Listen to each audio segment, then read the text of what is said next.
Hi and welcome to another YouTube video where we're going to be doing U-substitution for integration. So think of U-substitution as the chain rule in reverse.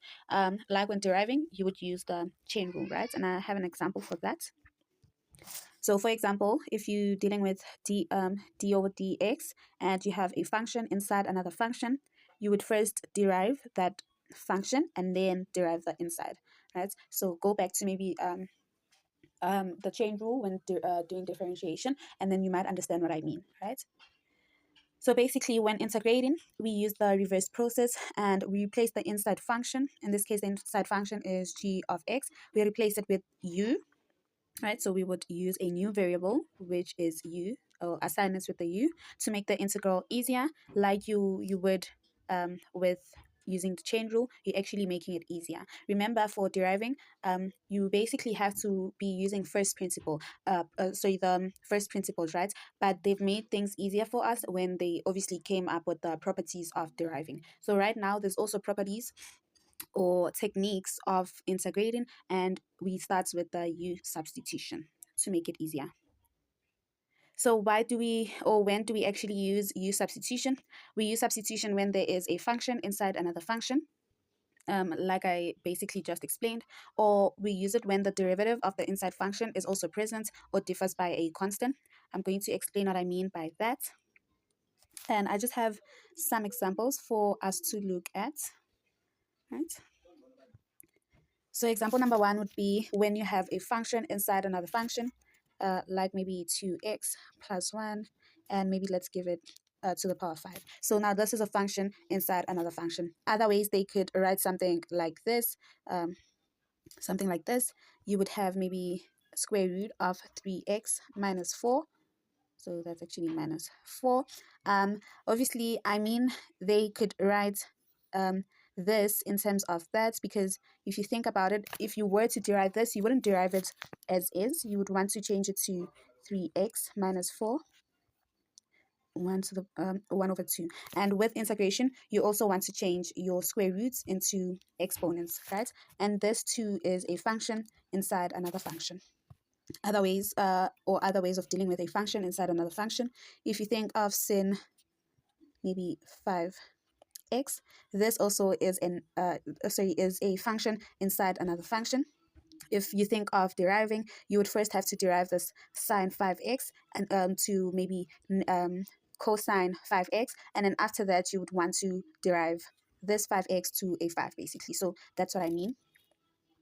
Sometimes you could be given maybe 4x, or you could be given a fraction 2x over x squared plus 1. And remember what I said with this last when we used U substitution. Here I said when the derivative of the inside function is also present or differs by a constant. If you think of this, right, we would have to choose which one of the two we make a U substitution, or we change it to a U. And in this case, you think of what can give you a derivative of the function that you would want to cancel. The derivative of this would be 2x, and by default, because you now already have a 2x and you can form it with this would mean this the bottom or the denominator in this case should be your U, right? Obviously, it might not make sense now, but I am going to explain once I start working on problems. So steps for the U substitution would be firstly to choose the inside function and let the inside function be equal to U, right? So we let whatever the inside function be U, and then after that you differentiate the U. So this inside function, you find the derivative of it, or you can do the du over dx. We're doing dx because I've been using x variables, so it can be any variable that's given to you in the question. And then thirdly, you substitute the integral. So everything now inside the integral should be, so you substitute into the integral, and everything inside the integral should now be in terms of u. So you have, instead of dx, you'd have to have du, and instead of x's, you'd now have to have u. Obviously, whatever the inside function was would become u. And then lastly, you want to integrate in respect to u, and then after, you substitute back into the original function, right? So after you've integrated and you have your plus c, then you can now change the u back to what the inside function was. I have a little bit of examples for us to try. So if you have, let's say this this integral, you look at this integral and then you check, do we have a function inside another function? And the answer is yes. So we have to use u substitution and we choose the inside. It's usually the inside. So u, or let's say let u be equal to 2x plus 1. And now du over dx in this case would then be 2. Right? And the idea here is you want to make dx alone or stand alone or be on its own, because you want everything that is equal to dx to be in terms of u, right? So you basically want to do your cross multiplication. So you would have du equal to 2 times dx. Actually, I want to move this over to the top in case I might not have space. So let's put it here. So that's equal to that. And then because we wanted x to be on its own, I'm going to divide everywhere by this 2. And that would cancel. And now dx is on its own, right? So now we're going to substitute everything back into the integral. So you would have, remember the inside function is u. So we have u to the power 5. And then now we say this dx, remember dx is now this, right? So dx is now du over 2, which you can still write as 1 over 2 du, like this, 1 over 2 du. You can still write it like that if you want to. I'm not sure if I've deleted the video that I posted on the first part of integrals. I'm really not sure. But remember, with integration, you can take out the constants outside, but let me just not take them out for the sake of if I have deleted that video. I'm just going to work on it here. So remember what you do with integrals. If it looks like your integration table, then you can now integrate. So the integral of u to the power 5 is u6 over 6. We multiply by this 1 over 2 that we have, because it's just a constant. And then you have your plus c, right? From here, you can have your u to the power 6 over 12. Remember, numerator times numerator and denominator times denominator. The last step is to substitute back to the original function. So remember what u was. U was the same as 2x plus 1. Now we have to the power 6 over 12 plus c. And this, my dear, is your answer to that question, right? That's how you would want to find your answer. Okay, the next question requires us to find the antiderivative of 3.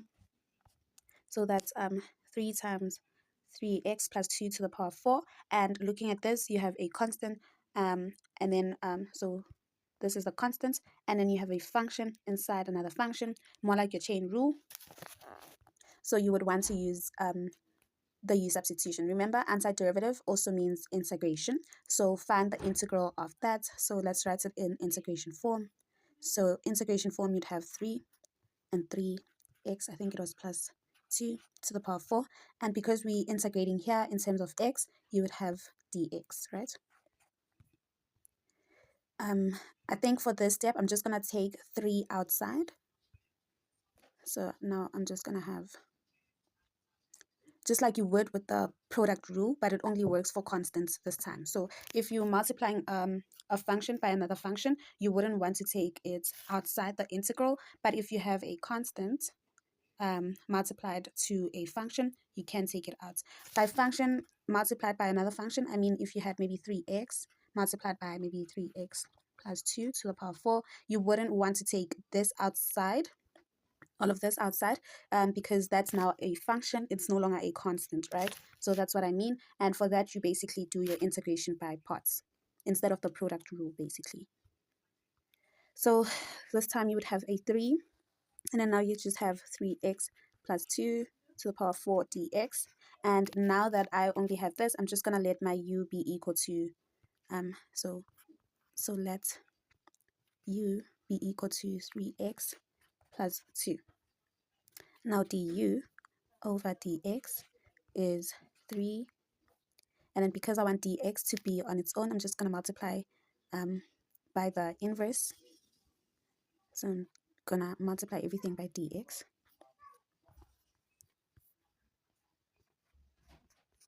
And these two would cancel, and now I have du being equal to 3 dx. And because I want dx to be on its own, I'm gonna divide by 3 everywhere, and now dx would be on its own. So I think I'm just gonna bring it back up to the top here. You don't have to show the calculation, so just have du over 3 being equal to dx, and you'd be marked fine. And then for this also, I just wanted to clarify, I'm just using U-substitution to make you get familiar with what U-substitution is. So I'm using U as the substitution. You can use any letter that you want as long as it's not X, right? So if maybe you were dealing with maybe DP and DP here, you wouldn't want to use P as your U substitution. You would want to use something else, right? So just make sure when you're using U substitution, whatever variable that you're changing to is not here, right? It's not in the initial variable that you were supposed to deal with. So now you would then have 3 outside, and then you have U, I think it was to the power 4, right?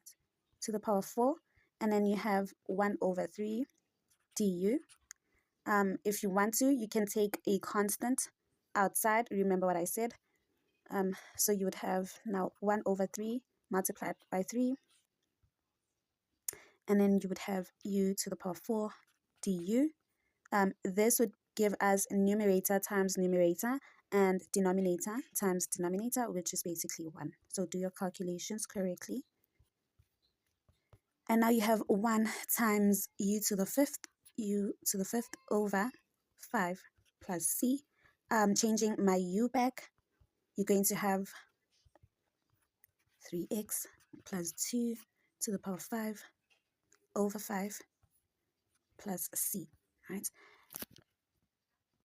And then another thing that I wanted to highlight, remember what integration is. You're basically working in reverse. So if you were to take a derivative of this, let's check if it's going to give us this, right? Remember what integration is. I think I might have deleted that video, which has a lot of information. So derivative of this would basically be, so d over dx of 3x plus 5 to the power 5 over 5 plus c, or any constant. Let's just take a derivative of this. So you would have a 5, you bring down the 5. Remember, this is the same as 1 over 5, and you have 3x plus 2 to the power 5, right? Remember, it's the same thing as that, and your plus c.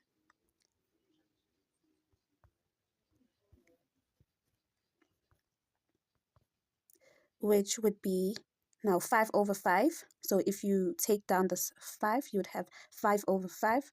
So 5 over 5, and you would have 3x plus 2. And then you have a 4 there, right? And then plus c. So you see it doesn't give you, it gives you 0. So you would have the plus c. And that would be what now? So just 3x plus 2. I also forgot to integrate the inside, which would only just be 3 multiplying by 3. And this is basically what we had initially given to us. So that's how you check your answer, and your answer would basically be correct by that. You can try also finding the derivative of this, to check your answer, and if it gives you what you were given, that means you integrated correctly. I'm just gonna erase this. Remember remember why I'm saying this is in reverse. When deriving, let's say you're doing the power rule, for instance. So d over dx of n maybe to the power x. Oh, so that would be something else. So let's say x to the power n. This is equal to, you bring down the n, you still have the x, and now you'd have n minus 1. The integration now of x to the power n is quite different. So remember now, instead of instead of subtracting a 1 here, so you have n minus 1, which gave you that. So instead of doing that, you basically, you go x n plus 1. And whatever you do here, or whatever you end up with here, you also take it down to the denominator, right? Another way to think of integration would be, with your derivative, you first multiply this.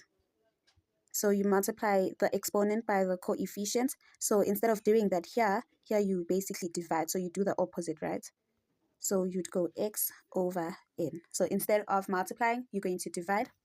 And then instead of subtracting a 1 here, you would add a 1. So you would have n plus 1, right? And then whatever you did here, like adding the 1, you do as well on the denominator. So that's basically what you basically are doing for integration. You're basically doing the reverse of what you would do for derivatives or differentiation. Let's do the last one, where we are asked to find the integral of 2x over x squared plus 1 dp, right? So this is very wrong because you have an integration in terms of x, but now we're saying it's in terms of p. So we're basically not doing the same thing. We don't know if we should integrate in terms of p or in terms of x.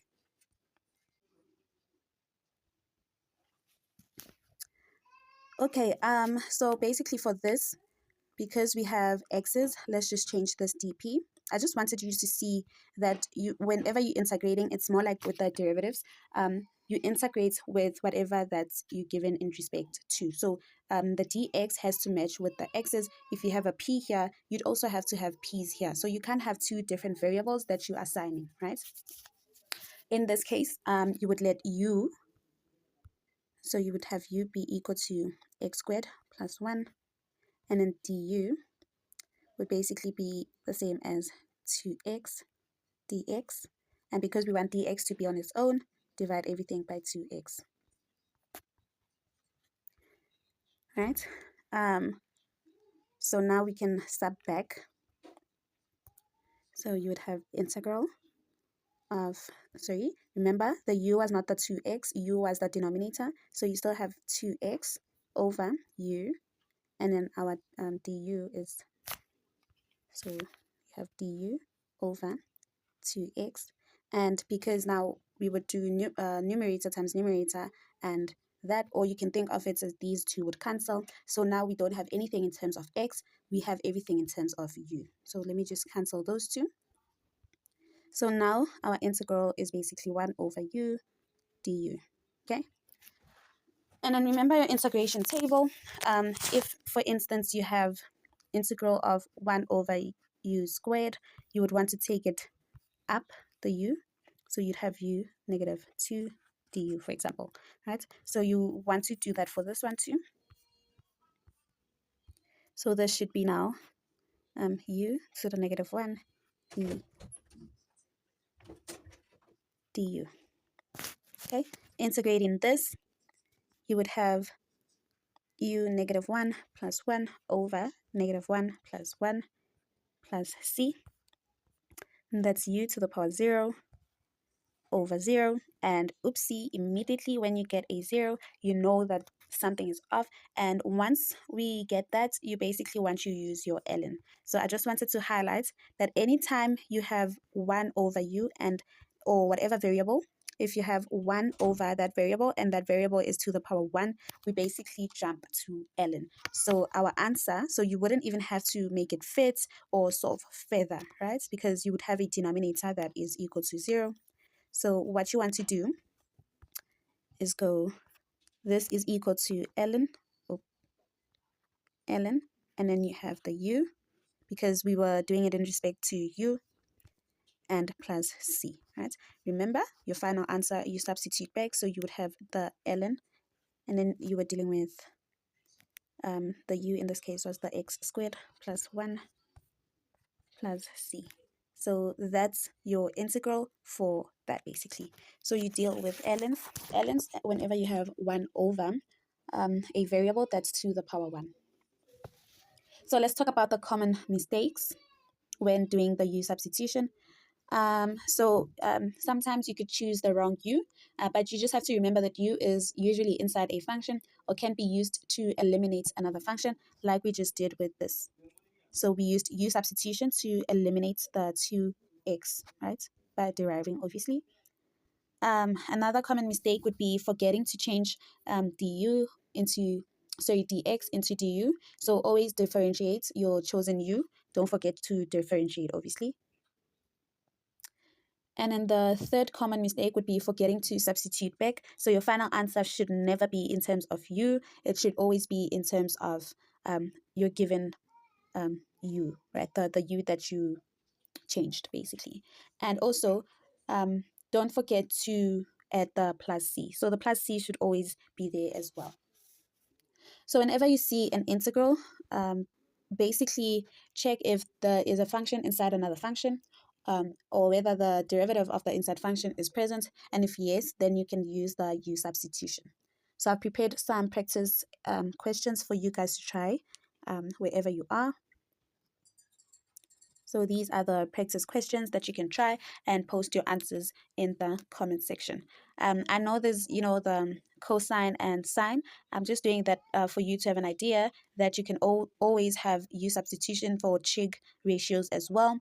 Think of, when you're doing your trig ratios, think also of how you would do your chain rule, for instance, and how you basically would want to go back. And then the next video I'm going to do, I think I'll do integration by parts, but I'm also going to start with how the integration table looks for trig ratios, right?